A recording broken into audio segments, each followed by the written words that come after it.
পৃথিবীতে একমাত্র নারী জাতিকে ইজ্জত সম্মান ইসলাম ধর্মই দিয়েছে। অন্য কোনো জাতি, অন্য কোনো ধর্ম, অন্য কোনো মতো আদর্শ নারী জাতিকে সম্মান ইজ্জত এতটুকু দেয় নাই। কিন্তু বর্তমান যুগের নারীরা ভুল বুঝতেছে, তারা ভুল পথে চলতেছে। আমি সেই নারীদেরকে উদ্দেশ্য করে বলতে চাচ্ছি, দেখুন, একটা যুগকে আইয়ামে জাহিলিয়াতের যুগ বলা হয়, যেই যুগে নারীদেরকে ভোগ হিসাবে ব্যবহার করা হতো, সম্মান ইজ্জত দেওয়া হতো না।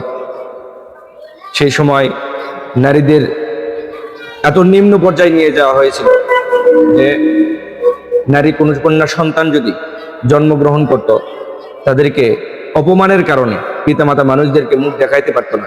এই জন্য কন্যা সন্তানদেরকে জীবিত দাফন করা হতো এবং ভোগ বিলাসীর সাথে তাদেরকে ব্যবহার করা হতো, নর্তকী হিসাবে সামনে উপস্থাপন করা হতো। এভাবে বেইজ্জতি করা হয়েছে নারী জাতিকে। কিন্তু সেই বেইজ্জতির থেকে আল্লাহ রাব্বুল আলামিন ইসলামের মাধ্যমে তাদেরকে ইজ্জতের সাথে, সম্মানের সাথে আবার ফিরিয়ে নিয়ে এসেছেন। ইসলাম তাদের অধিকার ফিরে দিয়েছে।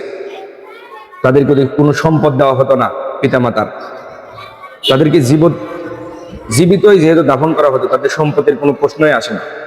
কিন্তু আল্লাহ রাব্বুল আলামিন তাদের ইজ্জতের সম্মানের ব্যবস্থা করেছেন এবং তাদেরকে মা হিসেবে সম্মান দিতে বলেছেন, স্ত্রী হিসেবে ইজ্জত সম্মান করতে বলেছেন। রাসূল করিম সাল্লাল্লাহু আলাইহি ওয়াসাল্লাম বলছেন, যদি কোনো পরিবারে 3টা কন্যা সন্তান জন্মগ্রহণ করে এবং তাদের সঠিকভাবে যদি লালন পালন করে, তাদের ভরণ পোষণ যদি দেয়, তাহলে ওই কন্যা সন্তান, ওই পিতা যখন জাহান্নামের পথে অগ্রসর হবে, তখন জাহান্নামের পথের প্রতিবন্ধকতা তৈরি করবে ওই কন্যা সন্তান, তাদেরকে জাহান্নামে যেতে দিবে না। দেখুন, তাহলে কন্যা সন্তানের ভরণ পোষণ, তাদের লালন পালন, যাবতীয় খোঁজ খবর নেওয়ার দায়িত্ব ইসলাম পিতাদেরকে দিয়েছেন। কিন্তু আমরা বুঝতেছি না।